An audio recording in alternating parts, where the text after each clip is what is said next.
So for this problem, you guys said this. Basically what you just told me is you said, hey, average speed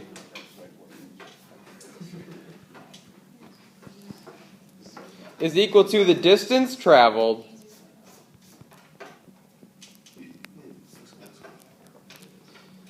divided by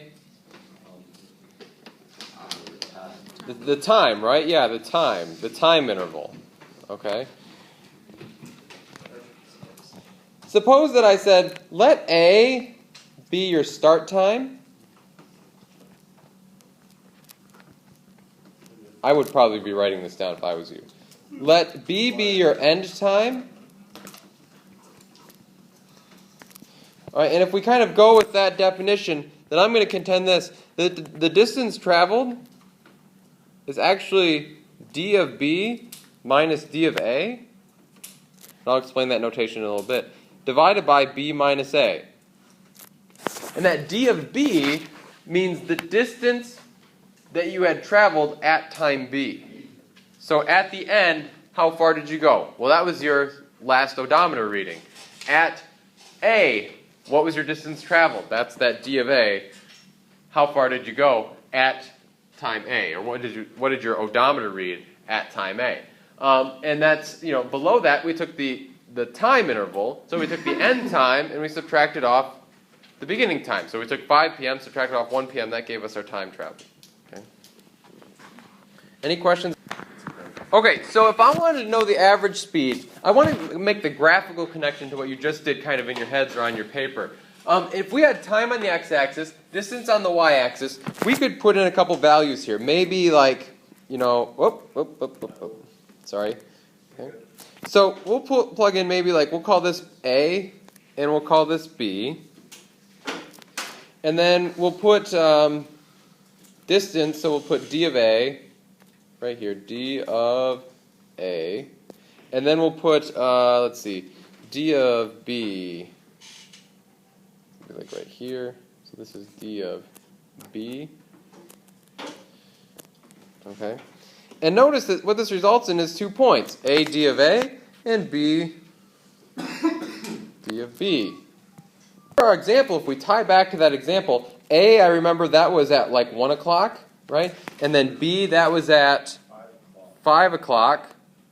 And D of A, my initial odometer reading, what was that? Like 75,000? 62,450. So that would be my D of A, my initial value. And B was 62,711, right? And so what I really ended up here was 2 points. And you guys just said, or maybe I just told you, but I said, hey, your average speed is equal to D of, in fact, let's even use the points. 62,711, that was D of B, minus 62,450. Oh, don't do that. Okay, 0. And that was all divided by... I think your pen's leaking. 5 minus 1. It already leaked. That was earlier. Yeah, it's been a good day. Yeah, that was earlier. That was my morning. You can only imagine what the afternoon holds. Line. You just found the slope of this line. So this mess up here, I'll write in a different color so you can kind of, for your learning convenience. This right here is actually the slope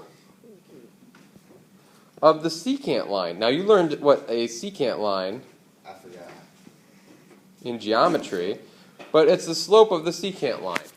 Right? The secant line is any line through 2 points. So you learned that in geometry. Gosh darn it.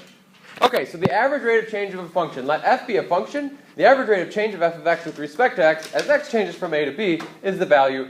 Who cares? Right? But this is the important part right here. This is the part that you need to really kind of maybe highlight or star, is that the average rate of change of a function for any interval is f of b minus a minus f of a divided by b minus a. Okay, where a and b are your 2 points. So if you want to connect this back to the original example, average rate of change, that's just, we're talking about the speed. Okay? Average rate of change is like the average speed. So if it helps you make that connection, then please do that.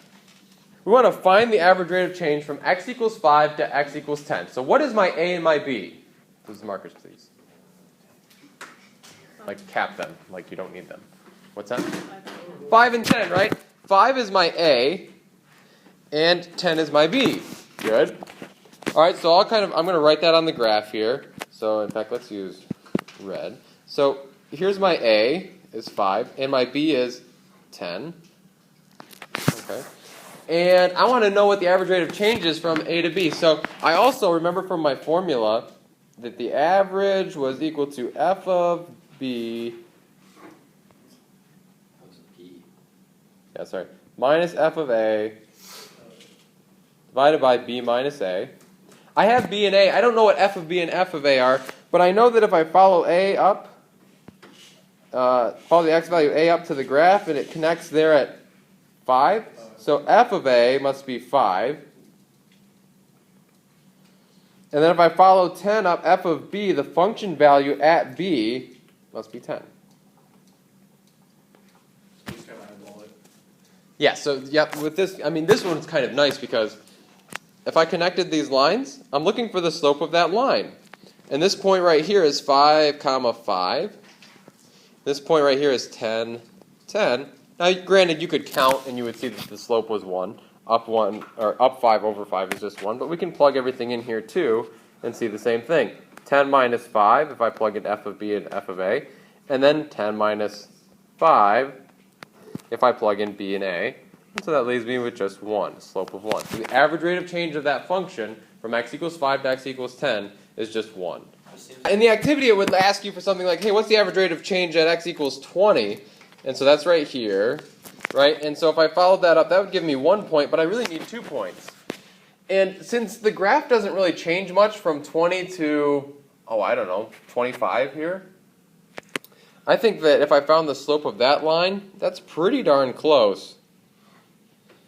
In fact, you don't even need to draw the whole line. But if I found the slope of this line, that's pretty close to the average rate of change at 20.